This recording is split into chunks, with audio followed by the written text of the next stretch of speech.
The sticker price, $35,935. Now, as far as your seats go, both are going to be heated in the front seat area. 3 different stages, as you can see via the buttons right there on the SX trim level. The difference is that the passenger seat is manually adjustable. The driver's seat is power adjustable. It will also have lumbar support, a little bit of a larger armrest, and door bin. As far as these front doors go, the glove box will offer plenty of space. And we'll work our way up here to the upper console. Here's where you're going to manage your power shade and the sunroof. You can see everything else that is here as far as your lights go. You can turn all of that on and off depending on what you need to do right there. A couple of other buttons where that is concerned. Going to have the oh crap handles, by the way, at every door in case the driver drops the hammer on 187 horsepower. You do have seat memory, and you can set the seat to move back and forth depending on if the vehicle is turned on or turned off to make it easier to get in and out. Very nice. And a nice looking setup here as far as the design with the door handle. Nothing unusual as far as its functionality. It just looks a little different, but I like that. Kia doing a nice job with things along those lines.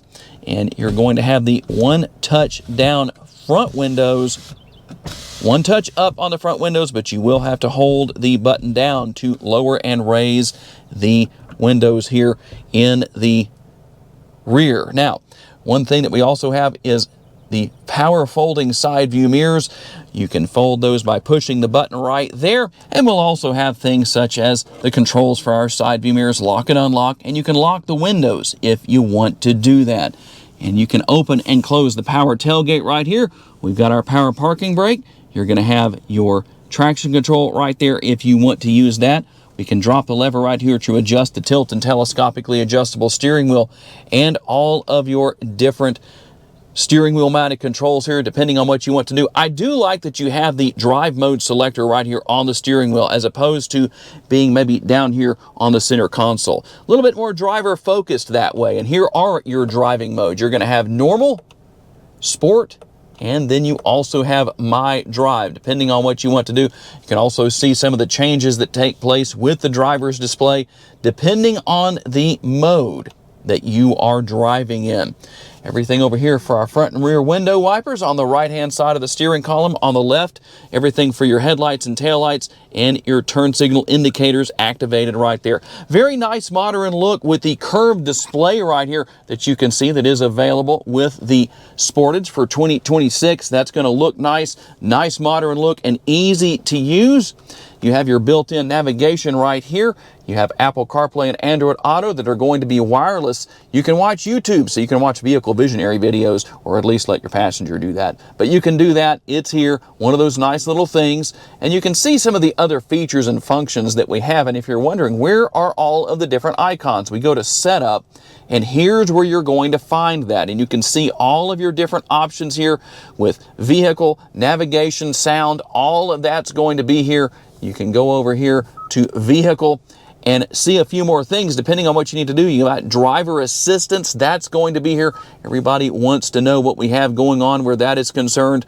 We'll show you a little bit of what we have as far as that goes. We can come in here into lights, make some changes there depending on what you need to do. There are so many neat little features here that you might say, wait a minute, that's a Kia? That's right, quite a bit going on. We've got lights right there. Once again, if you want to come into that area, a couple of different ways you can do that. We can come back out of that. We can go wherever we need to from here very easily. But just to show you a little bit of what's going on where that is concerned. Now, how about your camera views? Well, there's only one camera view here ultimately as far as the rear view camera goes. You don't have a front view camera or anything like that. But you know what? This camera is going to get the job done for you.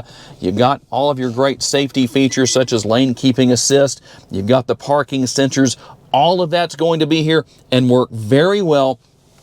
And I like the fact that we have some physical controls here. We have everything for the radio right here. You've got some of the buttons, or I should say just areas where you can select. If I want to go home, I can just touch right there. We can go to map right here if we want to. Whatever we need to do, we can do that in this area. Just makes things super easy to deal with We're going to have the wireless charging pad right down there and some USB connectivity. You've got your conventional style shifter that does a very nice job. I know a lot of people don't like the push button style shifters. That's not going to be here. But one thing that's also not here is that shifter that is mounted right here on the steering column in some Kia models. Tell me what you think about that. Some of you might like it, some of you might not. And we'll also have the button to turn the engine on and off right here. We're going to have some other things here, such as turning the auto stop start off. We can bring up our camera if we need to right here by pushing that button. As I told you, just that one view as far as that goes. Parking assist right there. Quite a bit going on though. Depending on what you need to do with your cup holders, you can push the buttons right here, or you can keep these out of the way. A lot of space right there, a lot of space in this area. The center console lid can be used as an armrest for the front seat passengers. And while there's a good bit in here, there is a decent amount of space within the center console.